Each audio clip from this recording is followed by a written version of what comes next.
OK. Participants can now share the screen. Donc, je vais faire ça.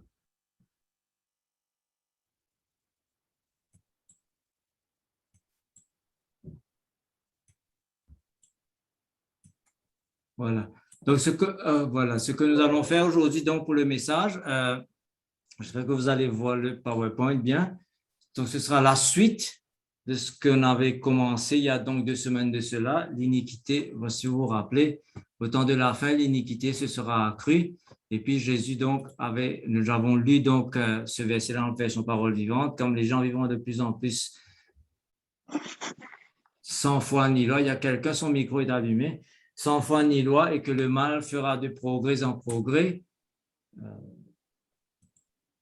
L'amour du plus grand nombre se refroidira. Donc, Jésus avait donné cette prophétie. Ce n'est pas nécessaire que nous tombons dedans. Nous ne sommes pas obligés de subir cela, parce qu'il faut faire certaines choses que Dieu nous demande de faire. En fait, j'ai chanté ce cantique-là, As de dire, c'est un peu dans cette idée-là. C'est quelque chose de très précis que nous devons faire, que Dieu nous demande de faire. Je veux juste vous rappeler donc ce que j'avais dit la dernière fois. Dieu ne nous laisse pas dans l'ignorance. Dieu nous fait savoir ce qui va se passer. C'est pour donc nous aider à nous préparer.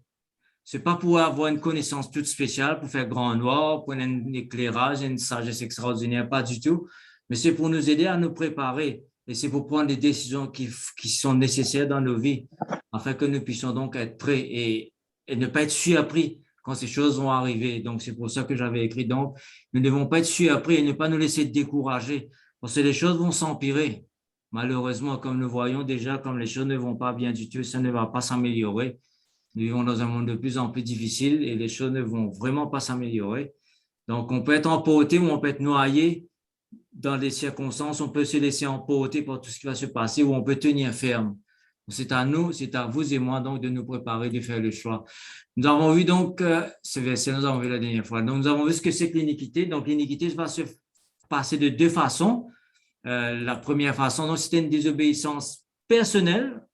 Les gens vont devenir plus rebelles, ils vont être de plus en plus désobéissants, ils vont devenir de plus en plus méchants. Et aussi, il y aura l'iniquité va grandir parce qu'il y aura malheureusement des lois iniques qui sont introduites, qui sont déjà introduites, qui vont encore être introduites pour pousser les gens donc à désobéir, à se rebeller ouvertement contre Dieu. Ce sont des lois qui vont contre la loi de Dieu, contre les lois naturelles même des fois, contre la nature. C'est assez bizarre, mais les gens, malheureusement, ils sont comme cela. Ils sont comme cela parce que le véritable but, en réalité, c'est de rejeter Dieu. Ils ne veulent pas chercher Dieu, ne veulent pas connaître Dieu, ne veulent pas que Dieu puisse gouverner leur vie. Et c'est ça le vrai problème humain, le vrai problème des hommes. Ils obéissent, au fait, ils sont influencés par le Dieu de ce monde, Satan lui-même, qui est l'adversaire de Dieu. Il ne veut pas que les autres personnes puissent chercher Dieu, puissent connaître Dieu. Et c'est le gros problème. C'est pour ça donc que ce verset que nous avons vu la dernière fois, attendez un moment, voilà. OK, excusez-moi, vous n'avez pas vu. Donc, voilà. Donc, les gens donc, vont devenir de plus en plus rebelles, encouragés donc par des lois iniques, malheureusement. Donc, ce qui va se passer, c'est que les gens, en réalité, veulent rejeter Dieu. Ils veulent rejeter Dieu comme étant leur créateur, comme étant un Dieu qui a un droit de regard sur leur vie. Ils ne veulent pas que Dieu leur dicte ce qu'il faut faire. Ils ne veulent pas chercher Dieu, ils ne veulent pas connaître Dieu. Et qu'est-ce qui se passe? Donc, ça, la dernière fois, nous avons vu ce verset-là, la dernière fois dans Isaïe chapitre 33, le verset 22. Dieu est notre juge, l'Éternel est notre législateur, c'est lui le roi, c'est lui qui sauve. Il est tout-puissant, il est souverain, il règne, hein, il est éternel, il a tout créé, donc il a le droit de faire cela. Donc, cette vérité, malheureusement, est de plus en plus rejetée. Il y a un moment, là, je regardais un film sur Netflix. Il y a une catastrophe qui est arrivée sur le monde et les gens allaient mourir.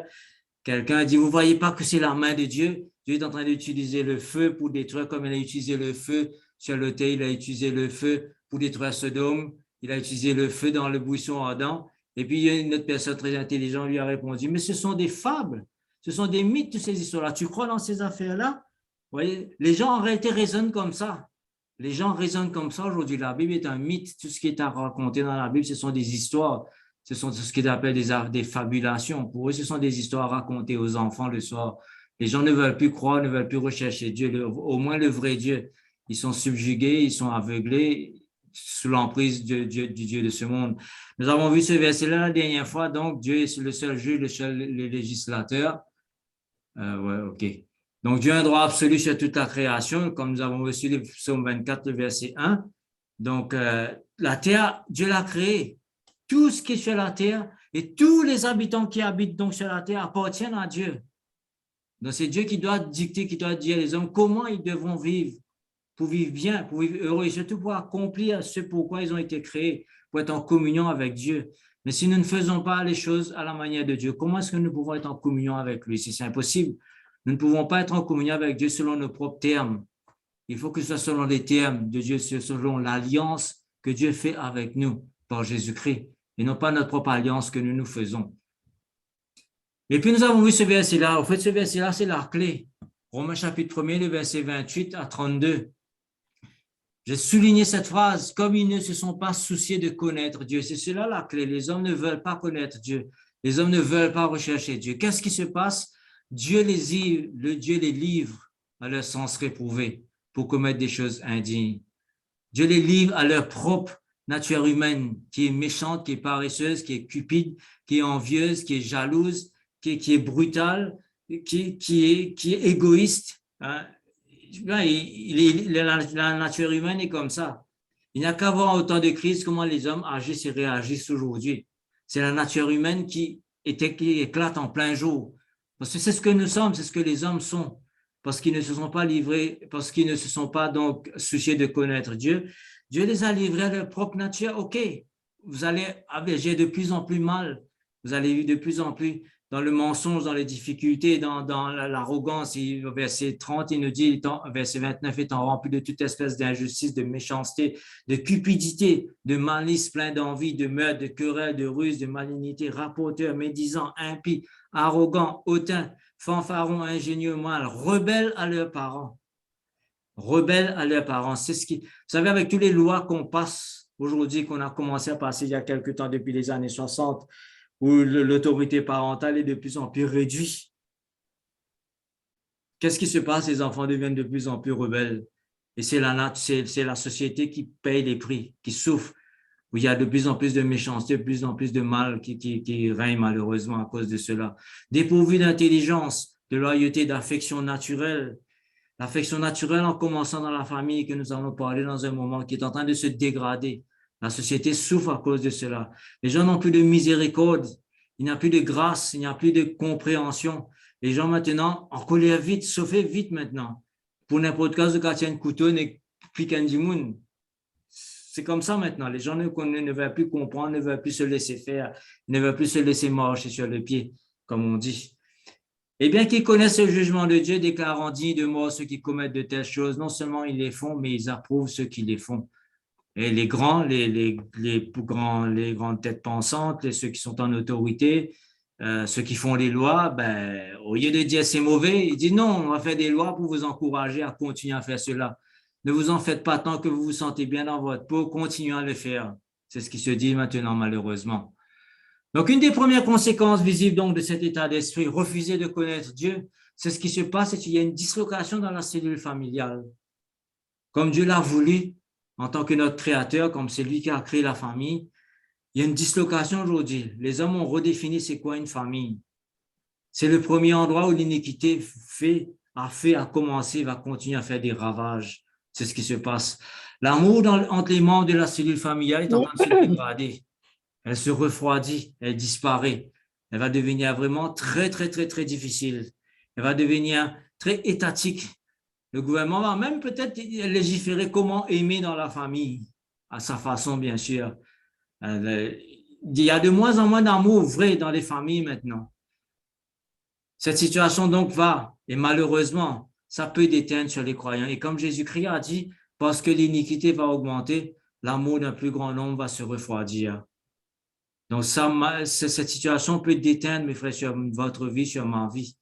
Ça peut refroidir notre amour, nous aussi, quand nous voyons tout ce qui se passe, quand nous entendons tout ce que nous entendons, quand nous constatons tout ce que nous pouvons constater dans notre propre famille, dans nos familles, dans ce que nous connaissons, les gens qui sont autour de nous, ça peut nous décourager, ça peut nous refroidir pour nous empêcher de faire les sacrifices qu'il faut faire, l'amour qu'il faut pratiquer. Donc Jésus a prédit cela. Jésus a annoncé que cela arrivait. Il ne faut pas que nous soyons surpris. On voudrait, il faut nous préparer. Et cela s'accomplit de nos jours. Voici ce que Jésus a dit. Des choses assez difficiles à supporter, mais cela est arrivé, cela va arriver, cela va empirer. Voici ce que Jésus-Christ donc a prophétisé. Et c'est intéressant de noter que c'est dans la prophétie de la fin des temps que Jésus-Christ donc donne cela. Jésus dit aux apôtres, vous serez livrés, même par vos parents. Donc c'est dans la version Louis II que je suis en train de lire. Par vos frères, par vos proches et par vos amis. Ils feront mourir plusieurs d'entre vous. Vous vous rendez compte qu'est-ce que cela implique? Qu'est-ce que cela implique si les membres de notre propre famille peuvent nous trahir? Si demain le gouvernement passe une loi, par exemple, comme au temps de Daniel, il était interdit de prier en privé. Si demain le gouvernement passe une loi, il était interdit de lire la Bible dans les maisons. Et si nous, en tant que croyants, nous lisons, nous avons notre Bible, nous lisons, et nos enfants, ou notre mari, ou notre conjoint, notre femme, ou notre voisin nous voient avec une Bible qui ne sont pas convertis, ils vont nous dénoncer. Vous comprenez ce qui va se passer? Luc chapitre 21, le verset 17, vous serez haïs de tous à cause de mon nom. C'est à cause du christianisme que ces choses vont arriver. Vous comprenez où est le problème? Les gens vont refuser de connaître le vrai Dieu. Ils vont refuser de connaître le vrai Dieu. Donc, vous serez haïs de tous à cause de mon nom. À cause de mon nom.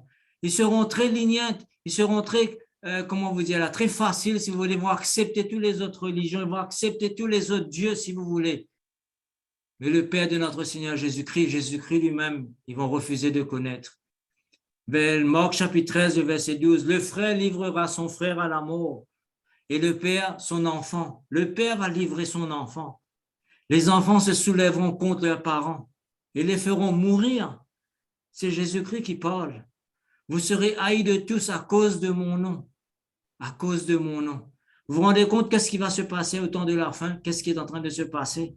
Jésus-Christ dit, l'iniquité va grandir. L'amour d'un plus grand nombre se refroidira. Il y en a beaucoup de personnes qui peut-être vont abandonner la foi à cause de cela. Mais Jésus-Christ ajoute celui qui va persévérer jusqu'à la fin. Lui sera sauvé. Il sera délivré. Il sera délivré. Et c'est un paradoxe assez extraordinaire. C'est à cause du christianisme que ces choses vont arriver. C'est à cause du christianisme, le vrai, le véritable. Parce que les gens ne vont plus chercher Dieu, parce que les gens ne veulent plus chercher Dieu. Ils ne veulent plus. Donc, ils seront livrés donc à leur sens réprouvé. Ils vont commettre toute espèce de méchanceté. Ils vont être méchants jusqu'à la moelle, comme on dit. Donc, les autres, la Bible appelle les autres, ils, les non-croyants, les adversaires de Dieu. Ils refusent donc de chercher Dieu. Ils refusent de connaître le seul vrai Dieu. Ils vont s'attaquer donc à tout ce qui est chrétien, à tout ce qui est vrai, tout ce qui est biblique. Donc, c'est à cela donc que nous devons nous préparer. Donc, Jésus-Christ nous a avertis. Jésus-Christ nous dit, voilà ce qui va se passer. Donc, nous devons donc nous préparer.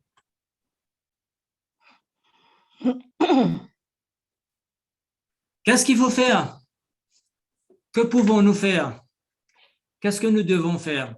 C'est assez intéressant quand M. Takalani a envoyé sa lettre aujourd'hui. Je ne sais pas si vous avez, j'ai transféré la lettre sur le groupe WhatsApp, c'est en anglais, mais je crois que ça va traduire en français. Un des passages aujourd'hui, c'est Jacques chapitre 4, verset 8. Et moi, quand j'ai préparé ça, je ne suis pas allé consulter le site pour voir quels sont les passages aujourd'hui. Nous allons lire ces deux versets, Jacques chapitre 1, le verset 8, et Jacques chapitre 4, le verset 8. Il y a une chose que nous devons faire. Il faut savoir ce que nous voulons et où nous allons en tant que chrétiens. Il faut savoir. Il faut savoir.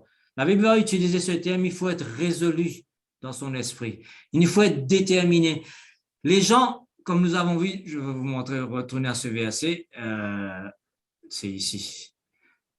Romains chapitre le 1er, le verset 28, comme ils ne se sont pas souciés de connaître Dieu, les gens ne veulent pas connaître Dieu, ils ne vont pas dépenser du temps, des ressources, ils ne vont pas chercher à connaître Dieu. Nous devons faire le contraire. Nous devons donc être déterminés, être résolus dans notre esprit à chercher ce Dieu-là, à connaître ce Dieu-là. et à imiter ce Dieu-là par l'exemple de Jésus-Christ.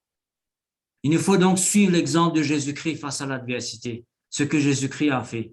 Donc c'est pour ça donc que Jacques écrit, approchez-vous de Dieu et il s'approchera de vous. Nous vivons dans des temps très, très compliqués qui vont devenir encore plus compliqués, où il nous faudra, mes frères, de plus en plus nous approcher de Dieu.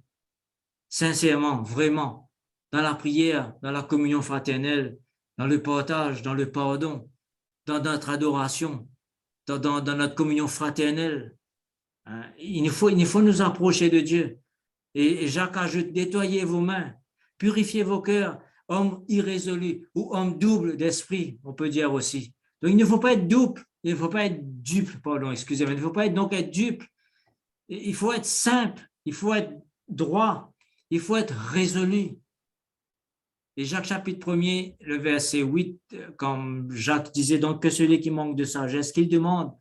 Il ne faut pas qu'il doute, parce que s'il demande de la sagesse, il demande de l'intelligence. Il doit demander à Dieu, qu'est-ce que je dois faire? Comment faire des choses? Il faut qu'il soit vrai et sincère. Il faut qu'il veut vraiment ce qu'il demande. Il ne veut pas que ce soit des prières récitées comme ça. Il ne faut pas que ce soit des prières dans l'air. Jacques nous dit que si quelqu'un donc qui doute, qui ne sait pas ce qu'il demande, il ne sait pas trop à quoi s'attendre, c'est un homme irrésolu. Il est inconstant dans toutes ses voies. Donc, il nous faut donc être résolu, mes frères, dans notre état d'esprit. Si nous ne voulons pas tomber dans cette situation où le plus grand nombre, de l'amour du plus grand nombre se refroidira, il nous faut commencer par là, être vrai. Parce que la situation va devenir intenable, croyez-moi. Ça va devenir intenable de plus en plus. Donc, il faut être prêt. Et il nous faut donc suivre l'exemple de Jésus-Christ. Qu'est-ce que Jésus-Christ a fait? Qu'est-ce qu'il a fait? Le prophète Ésaïe, nous allons donc voir une prophétie qu'Ésaïe a donnée concernant Jésus-Christ et que lui-même, il a vécu, le prophète Ésaïe. Quand il parlait bien sûr, il annonçait ce qui allait arriver, mais aussi il vivait dans cette situation lui-même. Il vivait donc parmi le peuple d'Israël qui était devenu rebelle, qui ont rejeté la parole de Dieu, ils ont rejeté la parole des prophètes, ils ne voulaient plus entendre, ils ne voulaient plus écouter. Vous vous rappelez la dernière fois, donc, quand j'avais terminé la première partie, nous avons terminé par ces mots. Il faut écouter ce que Dieu a à dire. Dieu est en train de parler de mille et une façons en ce moment. Dieu est en train de parler au monde. Dieu est en train de parler aux chrétiens. Il faut écouter et prendre les décisions qu'il faut faire, qu'il faut prendre.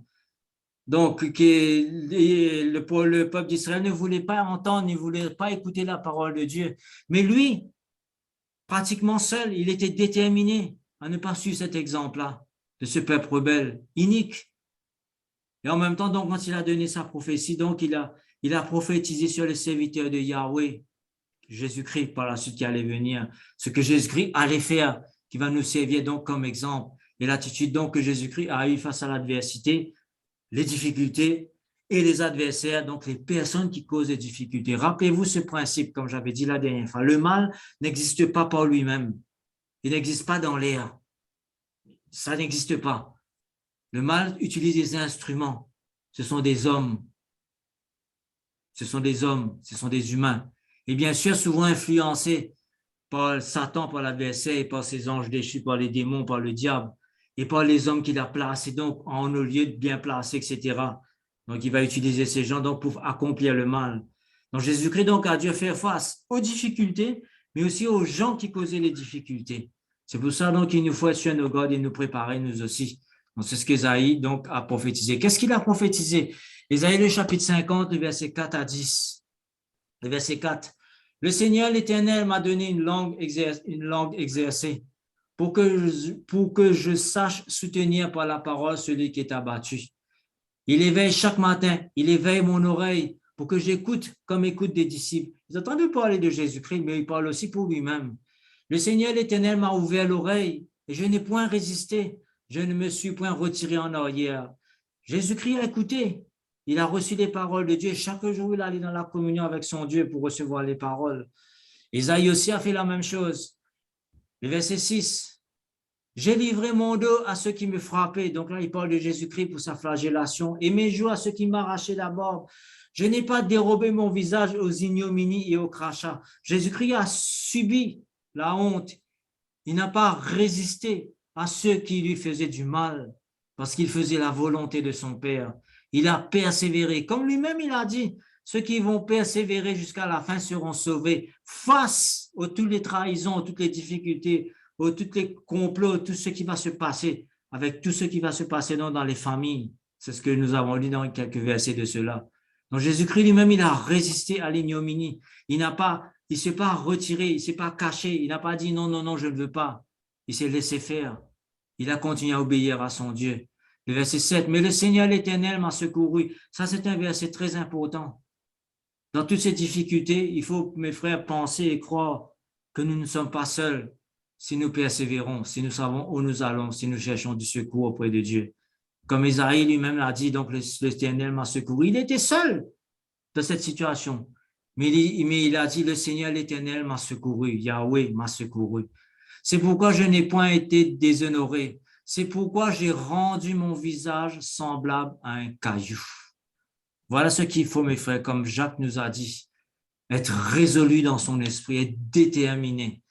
Rendre notre visage dur dans les circonstances qui vont se passer. Être déterminé, être radical dans notre religion, dans notre relation avec Dieu, dans notre relation les uns avec les autres. Même si nous serons comme Jésus-Christ, seuls face à l'adversité, même si nous sommes comme Ésaïe, seuls face à tous ces Israélites qui ne voulaient plus entendre parler de lui et de la parole de Dieu. Sachant que je ne serai point confondu, parce qu'il savait que Dieu allait le secourir. Comme Jésus-Christ nous a promis, celui qui va persévérer jusqu'à la fin sera sauvé. Mes frères, il faut nous appuyer sur ce verset-là, sur ce courage que Dieu nous donne. Il faut croire que le Seigneur, l'Éternel, va nous secourir. Donc, il faut être prêt, il faut nous préparer.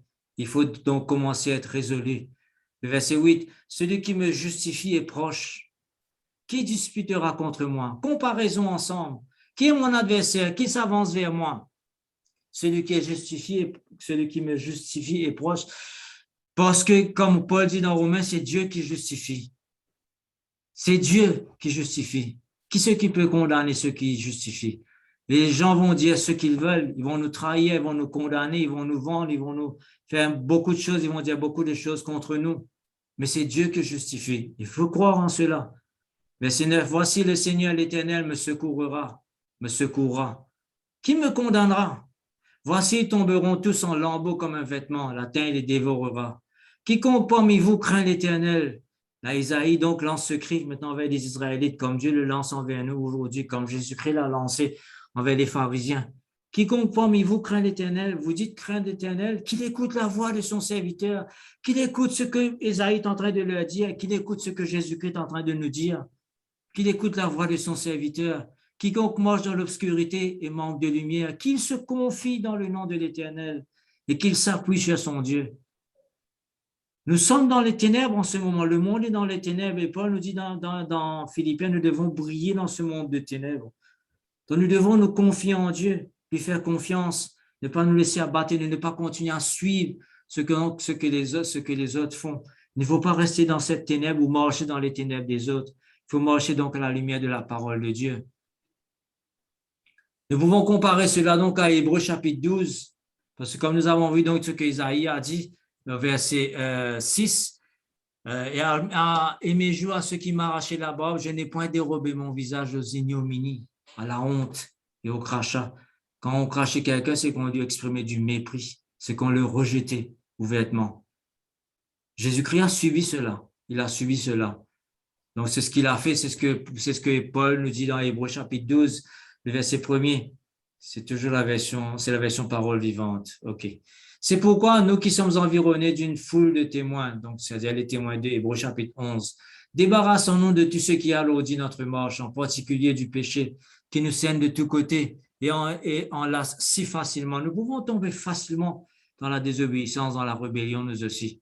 Et courons avec persévérance vers le but proposé, dans la piste tracée devant nous. C'est Dieu qui met le chemin devant nous.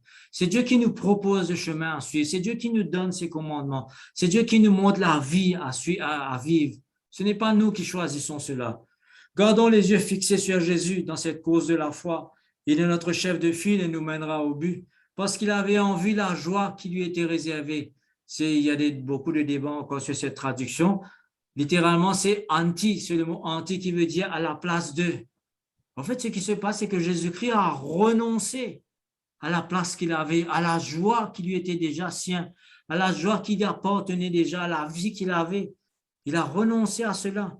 Donc, il a renoncé à la joie qu'il avait, il a annoncé à ce qu'il était. Il a affronté la mort sur la croix sans tenir compte de la honte attachée à un tel supplice parce qu'il était nu sur la croix. Jésus-Christ a accepté pour faire la volonté de son Père, de son Dieu, de notre Dieu à tous. Et désormais, donc, il a été récompensé, comme Ésaïe a dit, donc Dieu l'a secouru. Et désormais, il est à la droite de Dieu. Et Jésus-Christ lui-même nous promet, celui qui persévérera jusqu'à la fin sera sauvé. Il faut suivre l'exemple de Jésus-Christ. Pensez à la lutte, réfléchir, encore une fois, c'est un mot très important, cela. Réfléchissez, considérez, examinez, étudiez la lutte opiniâtre qu'il a eu à soutenir contre des hommes pécheurs, contre la méchanceté des hommes, parce qu'ils étaient iniques, parce qu'ils vivaient dans un monde où les Romains donc avaient des lois iniques. Et les Juifs donc ont utilisé ces lois pour condamner Jésus-Christ. Et ce qui va se passer, c'est ce que Jésus-Christ donc nous dit, comme nous avons dit dans Luc, dans Marc, dans Matthieu aussi. La famille va être un moment de déchirement terrible, terrible dans beaucoup, beaucoup, beaucoup de foyers.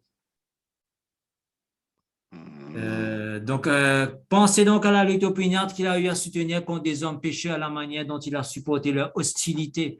Et ne vous laissez pas abattre par le découragement. Ne soyons pas découragés.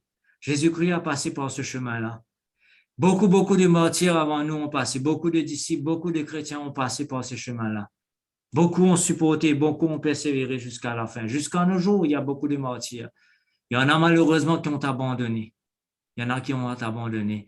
Il y en a qui ont abandonné pour vivre plus facilement dans ce monde, pour être acceptés. Ils ont abandonné la foi, ils perdent aussi l'amour. Ils se sont refroidis complètement. Le verset 4, après tout, vous n'avez pas encore dû verser votre sang pour avoir lutté contre le péché. Nous, notre lutte, c'est une lutte personnelle avant tout contre nous-mêmes, contre notre nature humaine. Mais aussi, c'est une lutte contre toutes les hostilités qu'il y a autour de nous. Donc, il nous faut être vigilants, être préparés, être résolus dans notre esprit, nous approcher de Dieu continuellement. Il faut savoir où nous allons, savoir ce que nous voulons et demander à Dieu sincèrement ce qui est nécessaire pour notre vie, pour que nous puissions vivre pour lui. Donc, que faire? La deuxième chose qu'il faut faire, donc la première chose, donc il faut nous être résolus dans notre approche à la manière de Jésus-Christ, endurcir notre visage, endurcir notre visage comme un caillou, si vous voulez, et persévérer à faire la volonté de Dieu, quoi qu'il va arriver, quoi que cela va nous coûter. C'est très, très dur cela, je réalise, c'est très dur. Surtout si nous réalisons ce que Jésus-Christ a dit, un parent va livrer son enfant à la mort ou le contraire. C'est vraiment dur, c'est pas évident du tout.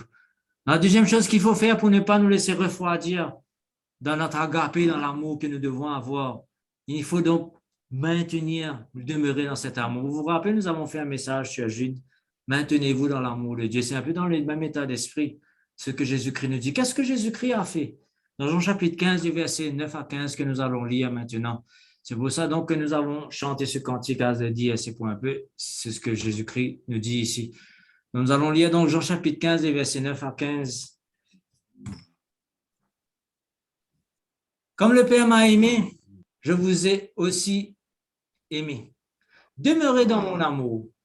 Donc maintenant, il y a une chose que je vous avoue que des fois, je suis un peu agacé. Je vois beaucoup de gens qui mettent beaucoup de choses, beaucoup de dialogues, si vous voulez, beaucoup de posters sur Facebook ou Instagram, etc. Avec des phrases qui malheureusement perdent leur sens. Des fois, ça ne veut rien dire. Donc, il faut savoir ce qu'on dit, il faut comprendre ce qu'on lit. Il faut croire dans ce qu'on est en train de poster, par exemple. Jésus-Christ, par exemple, dit demeurer dans son amour. Qu'est-ce que cela veut dire? Est-ce qu'il y a des sentiments dedans? Un peu, mais pas tout à fait. Il explique lui-même qu'est-ce que cela veut dire demeurer dans son amour. C'est important de se maintenir dans l'amour de Dieu. Comment se maintenir dans l'amour de Dieu? Parce que si nous nous maintenons dans l'amour de Dieu, nous allons donc demeurer fermes, nous n'allons pas être refroidis. Et là, il explique donc au verset 10, si vous gardez mes commandements, vous demeurez dans mon amour. C'est aussi simple, clair et direct. Si vous gardez mes commandements, vous demeurez dans mon amour. De même que j'ai gardé les commandements de mon Père et que je demeure dans son amour. Garder les commandements de son Père était très dur pour lui, très pénible pour Jésus-Christ, très, très dur. Mais comme nous avons lu dans Hébreux, nous ne sommes pas encore arrivés à ce point où nous devons résister jusqu'au sang. Même Jean nous dit que ces commandements ne sont pas pénibles. Et pourtant, des fois, nous n'arrivons pas à les obéir correctement comme il le faut. Donc, si vous gardez mes commandements, vous demeurerez dans mon amour, de même que j'ai gardé les commandements de mon Père, que je demeure dans son amour. Le verset 11, je vous ai dit ces choses afin que ma joie soit en vous, la vraie joie. Est-ce que nous voulons avoir la vraie joie? Le real joy, comme nous avons chanté, que Dieu donne. Il faut demeurer dans les commandements de Dieu.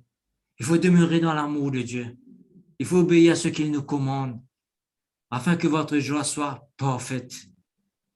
Parce que nous allons avoir donc l'état d'esprit qu'il faut. Nous allons regarder en avant. Nous allons voir donc ce que Jésus-Christ a fait. Jésus-Christ a été récompensé. Lui, il a abandonné de cette façon la joie qu'il avait. Mais en même temps, il a reçu la joie après. Parce qu'il a vu que son œuvre porte des fruits. Il voit aujourd'hui que son œuvre porte des fruits. Son Père l'a glorifié pour commencer. Il est à la droite de Dieu, comme nous avons lu. Il a été récompensé pour ce qu'il a fait, pour ce qu'il a fait. Et le verset 12, c'est ici mon commandement. Voici le commandement de Jésus-Christ. Il le répète, j'en répète la même chose. Aimez-vous les uns les autres comme je vous ai aimé. Aimez-vous les uns les autres comme je vous ai aimé. Il y a un sacrifice là. Ici, c'est l'agapé. C'est le commandement de Dieu. Comment demeurer dans l'amour de Dieu? Mais c'est en nous aimant les uns les autres. Ce n'est pas seulement en chantant. Il faut chanter. Je ne suis pas contre. J'aime bien chanter des cantiques. Mais il faut nous aimer les uns les autres dans la pratique, en faisant ce que Jésus-Christ a fait. Autrement, nous allons être refroidis. Nous allons être refroidis. Aimez-vous les uns les autres à la manière de Jésus-Christ, comme je vous ai aimé. Et Jésus-Christ explique maintenant comment est-ce qu'il nous a aimés. Le verset 13. Il n'y a pas de plus grand amour que de donner sa vie pour ses amis. Après, nous avons chanté ce conseil, You're my friend and you're my brother, as the dear. Nous disons à Jésus-Christ, tu es mon ami. Et c'est vrai, Jésus-Christ peut être notre ami. Il y a une condition pour cela. Mais il n'y a pas de plus grand amour que de donner sa vie pour ses amis. Jésus-Christ nous considère comme ses amis. Il a donné sa vie pour nous. C'est ce qu'il nous demande de faire si nous sommes les amis de Dieu, si nous sommes les amis des uns avec des autres. Il nous dit maintenant, vous êtes mes amis. Le verset 14, vous êtes mes amis. Alors ici, c'est philéo. C'est un peu le même jeu de mots que Jésus-Christ est en train de faire ici avec ce qu'il a fait avec Pierre à la fin. Quand il a posé Pierre la question, est-ce que tu m'aimes, Pierre, en 3 fois? Pierre dit, oui, je t'aime, Seigneur. Il a joué sur le mot agapé et philéo. À chaque fois, il dit, Pierre, est-ce que tu as l'agapé pour moi? Pierre dit, oui, je suis ton ami. Jésus-Christ dit, si vous êtes mes amis, faites ce que je vous commande. Donnez votre vie pour vos amis. Donnez votre vie pour moi. Faites les sacrifices qu'il faut. Et là, je vais vous avouer quelque chose. J'étais assez découragé, il faut le reconnaître, ces derniers temps, parce que des fois, j'ai l'impression d'être un peu seul, je me débrouille tout seul à faire tout. Je suis un peu découragé. Je dis, mais où sont les autres? Pourquoi est-ce que les gens ne font pas? Pourquoi est-ce qu'ils ne suivent pas? Pourquoi est-ce qu'ils ne font pas des sacrifices? Et puis, j'ai réalisé quelque chose en préparant ce message. Donner sa vie, c'est un sacrifice que nous faisons, quand nous donnons notre vie. Comme Jésus-Christ donc a fait ce sacrifice, il a donné sa vie littéralement pour nous. Quand nous lisons dans Romains chapitre 12, le verset 1, Dieu veut que nous soyons un sacrifice vivant. Vous savez, un sacrifice, il est vivant parce que nous continuons à vivre, mais nous devons faire des sacrifices. Mais si nous donnons notre vie en sacrifice, nous n'avons plus le droit à la parole. Un sacrifice est supposé être mort. Si nous faisons des sacrifices, nous ne sommes pas supposés de réclamer des choses en retour. Nous ne sommes pas supposés réclamer de la reconnaissance, ni même une récompense. Nous sommes supposés nous remettre entièrement entre les mains de Dieu comme Jésus-Christ l'a fait lui-même. Il s'est remis à son Père. Il a obéi des commandements de son Père. Il s'est remis entièrement dans les mains de son Père. C'est pour cela que Dieu l'a glorifié. C'est Dieu qui l'a ressuscité. C'est Dieu qui l'a élevé à sa droite. Aujourd'hui, Jésus-Christ est un homme glorifié à la droite de Dieu. Il a reçu ce récompense suprême pour lui-même, mais aussi pour nous par la suite, pour notre propre bien. Donc, un sacrifice n'est pas supposé réclamer quoi que ce soit. C'est vrai que c'est peut-être décourageant, mais j'ai réalisé que j'étais dans l'erreur un peu. Parce que en donnant ma vie pour les autres, je ne peux pas réclamer des choses pour les autres. Je n'ai pas le droit. C'est supposé être un sacrifice. Je dois continuer à faire des sacrifices. Si je ne veux pas refroidir dans l'amour, c'est ce qu'il faudra faire. Si vous ne voulez pas être refroidi dans l'amour, c'est ce qu'il faudra faire, mes frères, des sacrifices les uns pour les autres. Vous n'avez pas le choix. Vous n'avez pas le choix. Jésus-Christ dit, vous êtes mes amis si vous faites ce que je vous commande. Et là, il y a une progression dans l'amour que nous allons voir dans un petit moment. OK, lisons le verset 15. Je ne vous appelle plus serviteurs. Jésus-Christ ne nous considère plus comme des esclaves. Littéralement, c'est esclave le mot ici, c'est doulos, esclave. Parce que le serviteur ne sait pas ce que fait son maître. Dieu nous révèle, mes frères, ce qu'il attend de nous. Dieu nous révèle sa volonté. Dieu nous révèle ce qui est bon pour nous. Dieu nous révèle le plus grand commandement et comment le faire. Il nous dit ces choses ici. C'est pour ça qu'il dit que je vous appelle mes amis. Vous êtes mes philéos. J'ai de l'affection pour vous. J'ai de l'amitié pour vous. C'est pour ça que je vous dis ces choses. Et vous êtes mes amis si vous faites ce que je vous commande. Jésus-Christ peut être notre ami. Nous pouvons être l'ami de Jésus-Christ si nous faisons ce qu'il attend de nous. Donc, je ne vous ai pas appelé, je vous ai appelé ami parce que je vous ai fait connaître ce que j'ai appris de mon Père.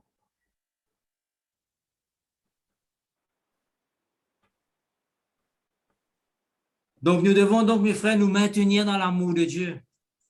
Comment? Faire ce que Jésus-Christ a fait. Qu'est-ce que Jésus-Christ a fait? Jésus-Christ donc a sacrifié sa vie. Jésus-Christ a donné sa vie. Il s'est remis à son Père. Il est allé jusqu'au bout. Il a fait tout ce qu'il faut faire. Il a obéi à son Père. Il s'est maintenu dans l'amour de Dieu. Il nous demande à notre tour, nous, de nous maintenir dans l'amour. Et c'est ce que, si nous pratiquons cet amour-là, ce que Jésus-Christ a prophétisé dans Matthieu chapitre 24, verset 12, ne va pas nous toucher. Parce que si nous marchons dans l'amour sacrificiel, et si nous avons de l'affection les uns pour les autres, que nous allons voir dans un moment, nous n'aurons pas le temps, mes frères, d'être refroidis dans l'amour, ni l'opportunité d'être refroidis. Nous allons continuellement nous remettre à notre Dieu, comme Ésaïe l'a prédit, comme Jésus-Christ l'a fait, et il nous demande de le faire si nous sommes ses amis. Nous remettre à Dieu. Jacques nous dit d'ailleurs, purifiez vos cœurs, approchez-vous de Dieu. Ne soyez plus irrésolus, soyez déterminés. Faites ce que Dieu attend de nous. Nous allons lire dans 1 Jean chapitre 2, le verset 3 à 11. C'est la version Louis II. Si nous gardons ces commandements par là, nous savons que nous l'avons connu. Celui qui dit « je l'ai connu » et qui ne garde pas ses commandements est un menteur et la vérité n'est point en lui. Mais celui qui garde sa parole, l'amour de Dieu est véritablement parfait en lui. Par là, nous savons que nous sommes en lui. Voyez, mes frères, demeurer en Dieu quelque chose de très pratique. Ce n'est pas quelque chose de théorique, de théologie. Ce n'est pas quelque chose que l'on chante seulement. C'est quelque chose de très pratique. Demeurer en Dieu, c'est garder sa parole. Celui qui dit qu'il demeure en lui doit marcher aussi comme il a marché lui-même. Bien-aimés, ce n'est pas un commandement nouveau que je vous ai écrit, mais un commandement ancien que vous avez eu dès le commencement. Ce commandement ancien, c'est la parole que vous avez entendue. Toutefois, c'est un commandement nouveau que je vous écris. Ce qui est vrai en lui et en vous quand les ténèbres se dissipent et la lumière véritable paraît déjà. La lumière, donc, c'est la parole de Dieu, c'est la vie de Dieu qui a commencé avec donc la prédication des disciples, qui continue aujourd'hui, qui va éclater en plein jour. Nous espérons tous dans pas longtemps. Celui qui dit qu'il est dans la lumière, qui est son frère, est encore dans les ténèbres.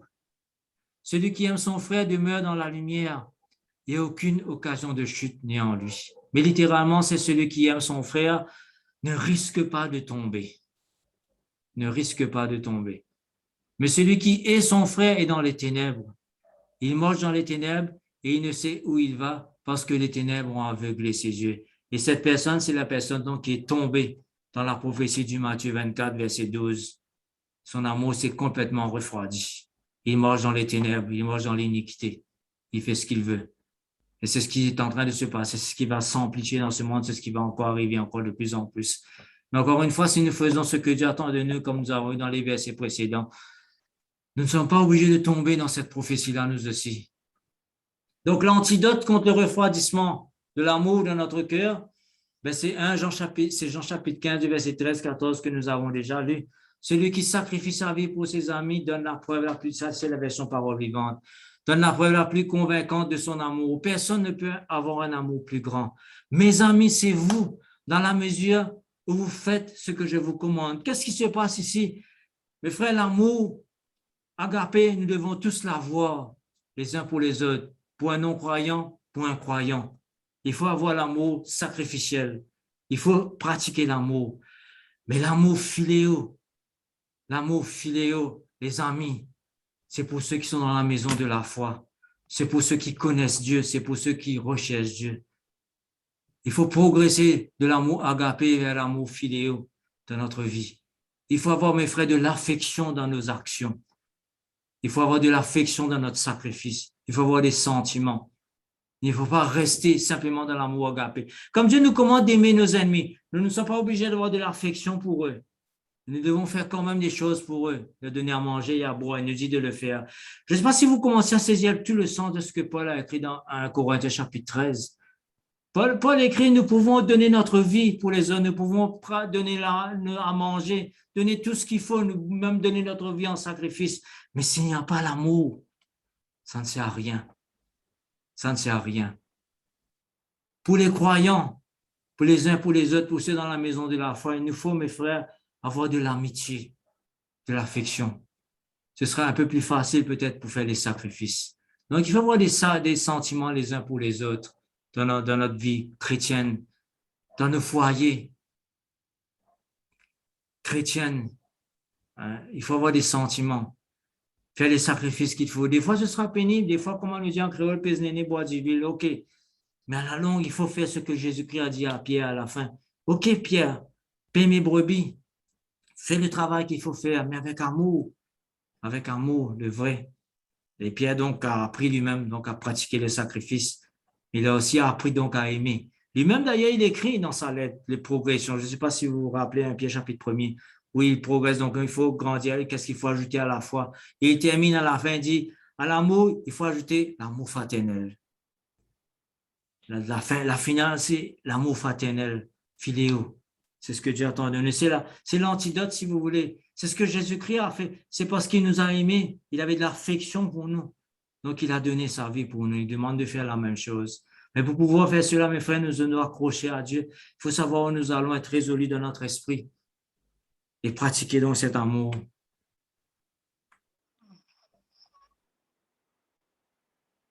Donc, c'est ainsi donc que nous allons devenir donc ce sacrifice vivant sur l'autel de Dieu. Un sacrifice vivant. Un sacrifice agréable, acceptable, raisonnable devant Dieu. C'est ce que Dieu attend de chacun d'entre nous. Et comme Paul écrit donc dans Romains, chapitre 12, le verset 10, comme les membres d'une même famille, aimez-vous en frères. Il dit, ayez de l'affection les uns pour les autres, d'une affection vraie et profonde, c'est la version parole vivante. Estimez-vous mutuellement. Estimons-nous mutuellement. Essayons, faisons cela. Aimons-nous vraiment, sincèrement. Plaçons toujours l'autre au-dessus de vous et honorez-le comme vous étant supérieur. Honorez-vous les uns les autres. Soyez les premiers à témoigner des égards. Empressez-vous. Comme je vous ai dit personnellement ce que je ressentais.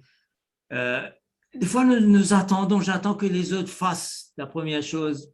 Dieu nous dit non. Soyez les premiers. Vous serez peut-être seul, je serai peut-être seul. C'est dur. Mais soyez les premiers à témoigner des égards. Pratiquez l'amour fraternel les uns vers les autres. Donc, que Dieu nous bénisse donc pour ces paroles.